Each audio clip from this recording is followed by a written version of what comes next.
On Overdrive today, we pit two of India's most formidable EVs against each other and find out what TVS has done to keep the Apache RTR 160 still relevant. Hello and welcome to Overdrive. I am Soni. The Tata Nexon EV finally has a rival in the form of the Mahindra XUV400, and since these SUVs are pretty much closely matched in terms of the spec sheet, we decided to drive them around just like you would as an owner to find out how they perform.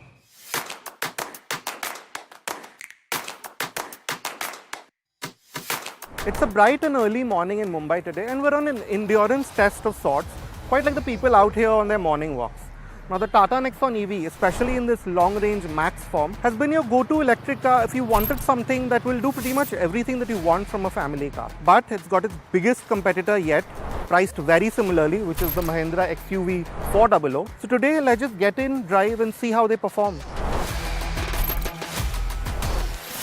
So quick status check before we set up. The XUV400 is at 94% battery and it's done 3.9 kilometers so far. The Nexon EV Max, we've been driving it a bit. It's at 85% battery and has done 30.7 kilometers. So we're in the middle of the city now. Now the next time we see you, we'll be on the expressway heading towards Lonavala. So we'll give you a lowdown on how these cars perform on the highway.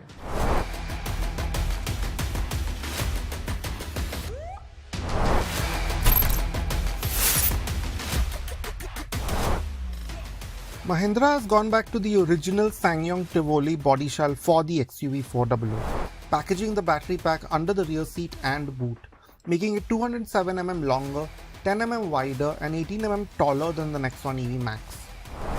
Notably, Mahindra has reworked the charge port into the front left fender, while the Tata still uses the ICE's fuel filler space to fit its charging socket. This does make the Mahindra easier to drive up to chargers.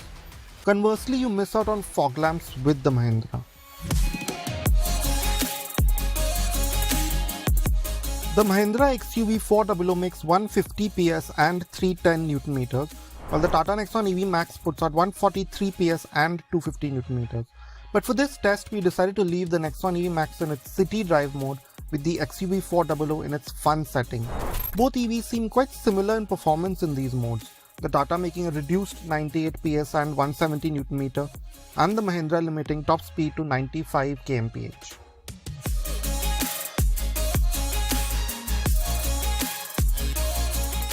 So now we've spent some time driving. We're out on the expressway headed to Lonavala, and here's the status of charge.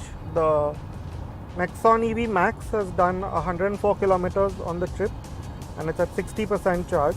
The XUV400 has done 74 and it's at 71% charge. The Tata deploys its performance in a more polished way. Both limit torque at low throttle application, but the ramp up is more linear in the Nexon EV Max. It's also able to switch to regen more naturally off throttle. The Mahindra's more abrupt shift can take some getting used to. A notable difference is that the Nexon EV Max gets regen modes, which we left in the first level for the highway stint, while the XUV400 has these tied in with the modes, so there's less in the way of fine-tuning your driving experience. So yeah, now that we're driving it on the highway, both cars first of all have great ride quality here. They seem to be quite sure-footed, although it must be said that over some of the rougher imperfections on the highway, the XUV400 slightly softer suspension setup does seem to help it over these surfaces. That being said, where you get a lot of confidence from the Nexon EV Max is through the steering. It's really stable, really sure-footed. In the XUV400, you are making constant corrections, small corrections, but you are making them to keep the car going straight, which can get slightly irritating, but at the speeds that we are doing, 80, 90, that isn't too much of a problem. In terms of how they're performing, in terms of efficiency, the Nexon EV Max again seems to be marginally more efficient, and that seems to be in the way the battery is delivering its power and generally the smoother working of the motor and the regen system. We've been keeping the Nexon EV Max at level 2 regen, which is about what you would expect in terms of engine braking from a regular car on the highway, while the XUV400 has been in the fun mode. There's no eco mode as such in that car. So yeah, they're both similar in terms of the regen effect that they're giving, but it just seems that the Nexon EV Max does it a touch more seamlessly. In our regular driving haunts around Lonavala, the Nexon EV Max's tauter dynamics impressed again. The more consistent power delivery, the more natural steering, and the lesser body roll than the XUV400 make it about as exciting as you might want your family SUV to be. The XUV400's straight-line performance is blistering as our rolling and standing acceleration times suggest, but its more comfort-focused suspension shows limitations here. So now we've reached the first half of our journey. We are right at the top of Lonavala, and bear in mind it's been an 85-kilometer climb to get here. First through the full ghat section of the expressway and then right up through the hills of Lonavala.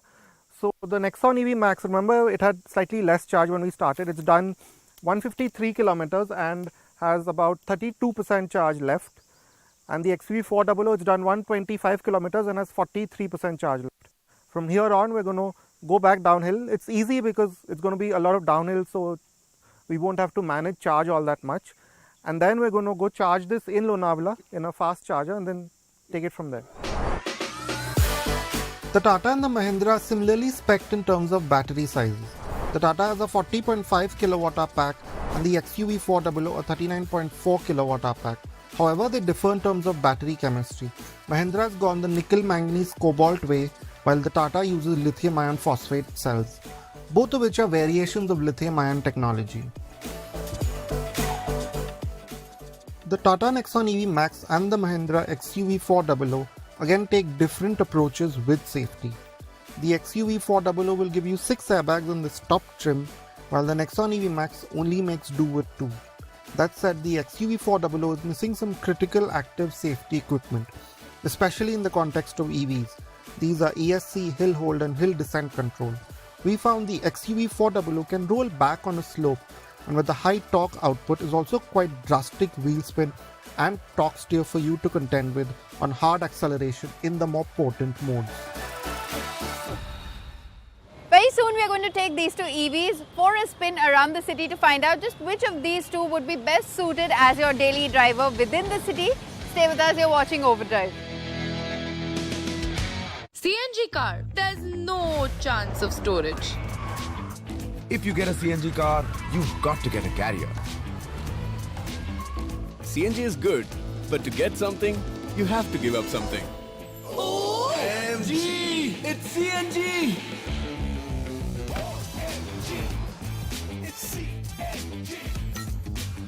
Big boot, big appeal, big reaction. OMG! It's the Altroz iCNG.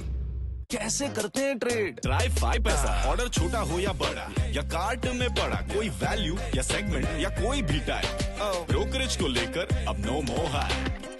और सुन, 2 लाख की stocks या 2000, invest मर्जी से करो यार, ना लगे calculator ना लगेगा पेन, अल्ट्रा ट्रेडर पैक से होगा ब्रोकरेज सिर्फ ₹10। कमीशन की टेंशन छोड़ो, 5 पैसा से रिश्ता जोड़ो। With 5 paisa's ultra trader pack, brokerage होगी सिर्फ ₹10 फ्लैट। Beat that. ऐसे करते हैं ट्रेड। सोच मत छोटे, इंस्टॉल मार। Investment in securities market are subject to market risk. Read all related documents carefully before investing.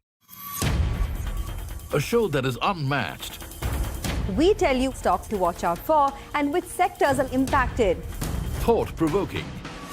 In India, the allocation to equity is about 5 to 10%, which is not beating inflation. So investing aggressively can actually look at even beating inflation.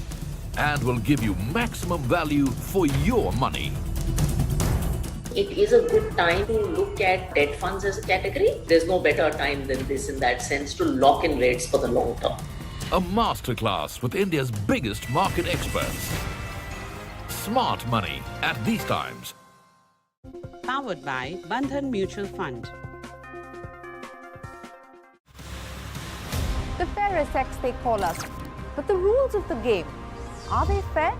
You know we do have our skin in the game because we put everything at stake and believe in having and even eating our cake. Bold, aspirational, loud. Don't give us those labels. We're all unique, all valid and all worthy. Dreamers, doers and ceiling smashers. Standards and boundaries, we draw them. stereotypes and self-doubt. We banish them. Equal pay for equal value. Let's create our destiny afresh. HSBC presents CNBC-TV18 Future Female Forward, the Women's Collective. Presented by HSBC. Knowledge partner Deloitte. Industry partner FICCI. Associate partner Reliance Industries Limited.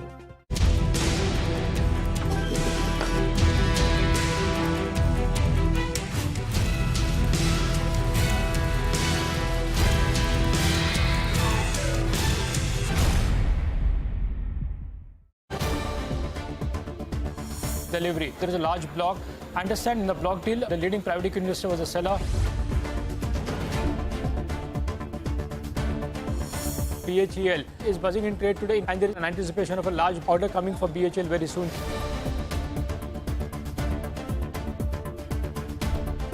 The promoter entity of Adani Group, I understand from sources, were on the selling side, and a large leading US-based fund was a buyer in today's block. We have confirmation of both. The promoter entities have sold and have raised 15,500 crores by selling stake in the 4 group companies.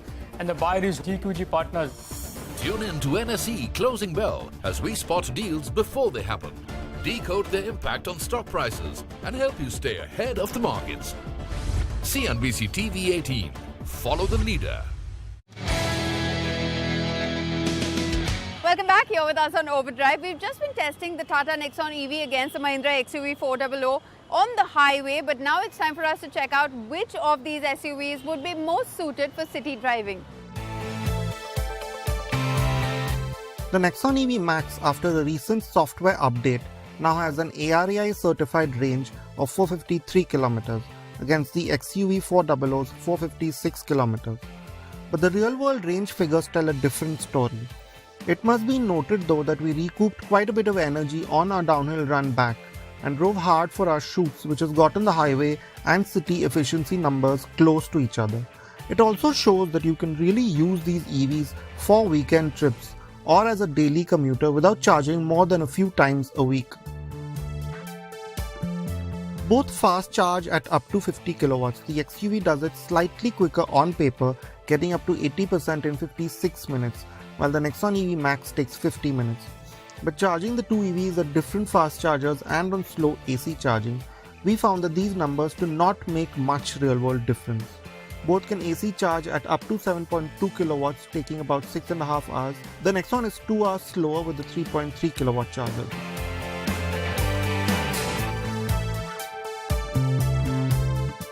So now we've been driving these two EVs in the city in South Mumbai traffic for a fair bit now. I'm in the XUV400, which has done 46 kilometers, and it's done it in about 20%. Battery started at 86, now it's at 66. And as for the Nexon EV, it started at 80, it's at 68 now, and it's covered about 29 kilometers. Now, big difference. We've been driving both these cars, the XUV for example, in their fun mode, and the Nexon EV in the normal mode with the highest region. Although for the XUV we did shift to the L one-pedal driving mode, which has helped its efficiency because you don't need to use the brakes too much. It has real one-pedal driving. It will actually come to a halt, unlike the Nexon EV, which slows right down to a crawl but does not stop. It's much easier to modulate speed in traffic in the Tata despite there not being a one-pedal driving mode as in the Mahindra. The Nexon EV Max has a more natural feeling brake pedal which makes stopping more confident. The Mahindra's abrupt switch from drive to regen again hampers it here. And as for the driving experience, it's clear that in the XUV400 you have a better view out. The windscreen is wider, you can see the edges of the larger bonnet much more easily. And there's a less of a blind spot here. In the Nexon EV there's a really large A-pillar and big mirrors. The mirrors here are slightly smaller, the A-pillar isn't as large, so that helps. And in terms of ride too, the XUV does fare a little bit better in the city. At low speeds with the frequency selective damping that's in this car, you realize that it takes those low speed bumps which most EVs don't do. They have that firm edge to them. This still has it, but it's not nearly as much as in the Nexon EVs. So over these metro ravaged roads, if you will, the XUV400 is slightly more comfortable. It also has less pitch and dive. Even though the Nexon EV does have a tauter suspension generally. So in terms of driving in the city, the XUV400 is more comfortable. The Mahindra XUV400 is a strong first effort. It's bigger both inside and out than the Nexon EV Max, has blistering performance and is reasonably efficient in isolation. The Tata Nexon EV Max though shows what a head start can do for you in a new segment and with new technology. It feels like a more complete package with its better efficiency, better integrated drivetrain and more tweakable modes. You also have more choices in terms of variants and features, which adds to it being more approachable. Prices for the Nexon EV Max start from Rs 17.57 lakh, while the single long-range variant of the Mahindra XUV400 costs Rs 20 lakh. The comparable Nexon EV Max costs about Rs 20.19 lakh. Well, you know what our pick is amongst these two EVs, but let us know what you would pick and why in the comment section on our YouTube channel. We'll be back after a very short break to tell you all about what's changed in the TVS Apache RTR 160 2V.